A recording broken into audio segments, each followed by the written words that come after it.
मछलियाँ। पहले सब्सक्राइब करें फिर सुने। एक जलाशय में 3 मछलियाँ फिशेस रहा करती थी। अनागत विधाता, प्रत्युत्पन्नमति और यज्ञदविश्य। तीनों के स्वभाव एक दूसरे से भिन्न थे। अनागत विधाता संकट आने के पूर्व ही उसके समाधान में विश्वास रखती थी। प्रत्युत्पन्नमति की सोच थी कि संकट आने पर उसका कोई न कोई समाधान निकल ही आता है। यज्ञदविश्य किस्मत के भरोसे रहने वालों में से थी।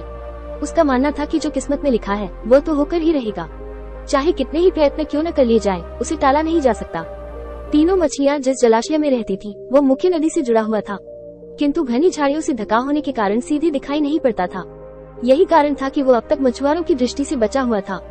एक शाम मछुआरे नदी से मछलियाँ पकड़कर वापस लौट रहे थे। बहुत ही कम मछलियाँ हाथ आने के कारण वे उदास थे। तभी उनकी दृष्टि मछलीखोर पक्षियों पर पड़ी, जो नदी से लगी झाड़ियों के पीछे से उड़ते चले आ रहे थे। उन मछलीखोर पक्षियों की चोंच में मछलियाँ दबी हुई थी। ये देख मछुआरों को समझते देर न लगी कि झाड़ियों के पीछे नदी से लगा हुआ कोई जलाशय है। वे झाड़ियों के पार जाकर जलाशय के पास पहुंच गए। वे बहुत खुश थे। एक मछुआरा बोला, लगता है ये जलाशय मछलियों से भरा हुआ है, यहाँ से हम ढेर सारी मछलियाँ पकड़ पाएंगे।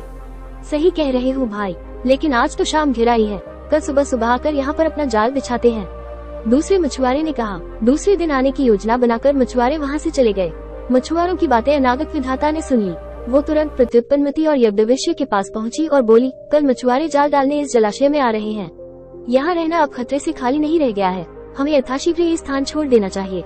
मैं तो तुरंत ही नहर से होती हुई नदी में जा रही हूँ, तुम लोग भी साथ चलो।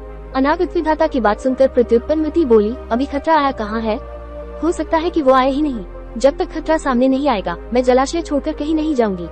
हो सकता है कि मछुआरों को मछलियों से भरा कोई दूसरा जलाशय मिल जाए और वे यहाँ आने का इरादा छोड़ दे। यदि वे आ भी गए तो ये भी संभव है कि मैं उनके जाल फंसू ही ना। यज्ञदविश्य बोली, किस्मत के आगे क्या भला किसकी चली है। मछुआरों को आना होगा तो आएंगे और मुझे उनके जाल में फंसना होगा तो मैं फंसूंगी ही। मेरे कुछ भी करने से किस्मत का लिखा थोड़ी बदल जाएगा। अनागत विधाता ने अपनी योजना अनुसार वहाँ से प्रस्थान करना ही उचित समझा और वो तुरंत वहाँ से चली गई। प्रत्युत्पन्नमति और यज्ञदविश्य जलाशय में ही रुकी रही। अगले दिन सुबह मछुआरे जाल लेकर आए और जलाशय में जाल फेंक दिया। संकट सामने देख बचाव हेतु प्रत्युत्पन्नमति अपना दिमाग दौड़ाने लगी।